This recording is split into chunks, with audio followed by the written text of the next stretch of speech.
you know? The Robertsons must be moving. You know, that seems a shame, for they've been on this street longer than anyone else in the neighborhood. So they tell me. And now they're moving. Yes, the world is certainly on the move today. It seems the usual thing now to have new families in the block, or to see neighbors of long standing decide to go somewhere else. I guess they're going all right. There goes the TV set. And when that goes out, why, Bill Robertson won't be far behind.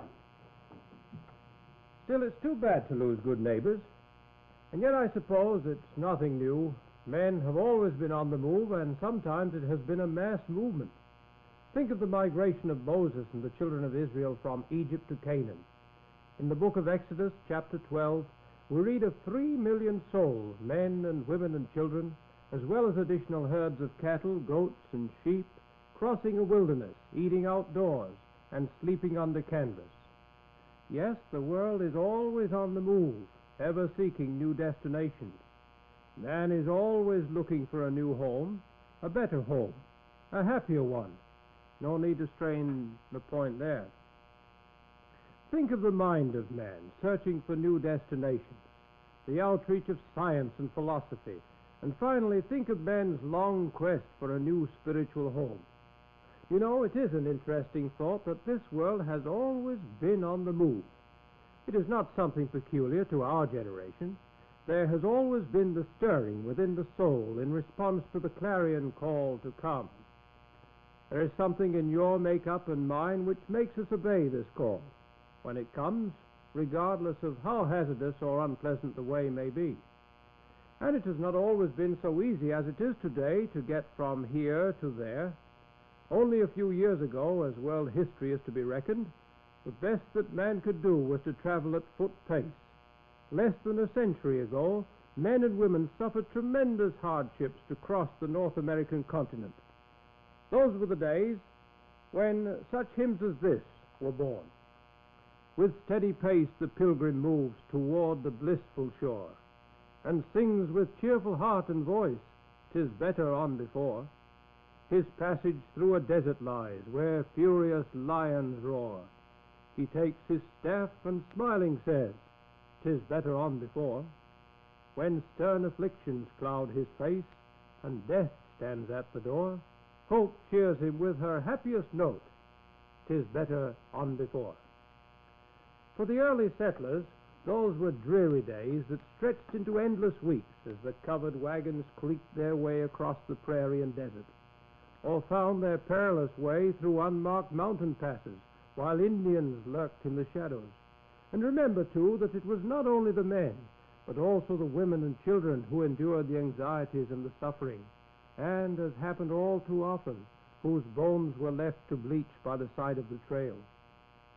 Some of the hardier souls traveled by mule team, but however they went, it was to them the only means of transportation which was open to them, and they managed to withstand the heat, the cold, the fever, and to escape the hostile Indians till they reached their journey's end.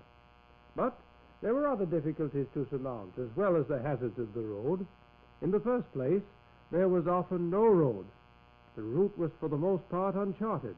They needed a way marked out for them, a map. We are so apt to take for granted the detailed and accurate maps of today, yet every map has in it a history of seeking and finding, of care and competence. Map makers show the way in detail, every obstacle charted, every point of interest indicated, starting point and destination are clearly traced, and the proper road is described. And, of course, up-to-date road maps may be had for the asking. For that matter, if we want to use public transportation, all we need to find out is the time to leave and the right vehicle to take over the way we have chosen. And we can leave the rest up to the engineer, pilot, or whatever he may be. It's difficult to believe that as late as the turn of the century, large portions of the North American continent were still uncharted areas which are now thickly populated. Early travelers had to depend upon such means of guidance as the stars, or perhaps a roughly drawn map, or even the word-of-mouth instructions given at the last trading post they had passed. A searching party might go ahead to survey the land, or they would seek the assistance of a trustworthy guide. if such could be found. Always, much of the way was found by the method of trial and error too often meant death for all concerned. What was it, then, which kept those intrepid voyagers by land and sea, ever pushing onward? For that matter, what keeps the world on the move today? Well, I've come to the conclusion that the same forces that impel the folks in great-grandfather's generation are at work in ours. Sometimes it is the finger of opportunity which beckons, offering the chance to better one's condition, the promise of food in place of famine, of happiness rather than distress. Sometimes it is the voice of freedom which whispers, freedom of worship, freedom to speak one's mind. Perhaps it's the fascination of far places, the lure of the sea, or perhaps it is the strange magnetism of yellow gold, the yearning to be with a loved one. Whatever the call, it has usually impelled the hearer to answer and to find a way to fulfill the insistent demand, and it calls today. And of course, many of the problems are solved. No longer do we have to sling a pack on our backs unless we want to, nor hitch up a horse. Modern travel offers both economy and speed. We are saved much of the wear and tear, the danger and disaster, in spite of the number of casualties reported. In fact, things are so arranged that now we can both travel and stay at home, and at the same time. There they go, with the trailer home rolling right along with them. There is the covered wagon of today. The means of transportation chosen must depend upon several things, chiefly the reason for the trip. Not everyone can cast off his worries and take his home away with him for an indefinite period. Some travel for business, some for vacations, and for some it is an emergent call. And of course, the way you travel has to do not only with the vehicle, but also with the road. A friend was rather nonplussed the other day when I asked him which way he intended to go. "Which way do you mean?" he inquired. "I not only have a choice of plane, train, or bus besides car, and there are at least 2 different routes." And our friend in that car has his road map right beside him if he is wise. And if my guess is right, his wife is there to give him the benefit of her directions as well. And very often it is a good thing that she is. But there's more to it than that. In all his wandering and traveling, is man really satisfied? I know that his ingenuity and scientific knowledge has enabled him to contrive machines so swift that they surpass the speed of sound.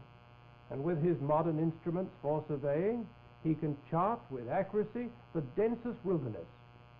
But despite his ability to make a way in the wilderness, and though he should find fame or fortune, as many do, does this satisfy the deep hunger within him? In other words, though he today has both the vehicle and the route, is he really getting anywhere? Perhaps the question should be asked in another way. What is he really seeking? That is the true question. Whether a man's footsteps lead to strange exotic lands, or across the next county line, or along the familiar streets of his birthplace, what does he really seek? Well, here are just a few of the efforts to answer that question. Thousands of tons of paper and ink have been used in the endeavor.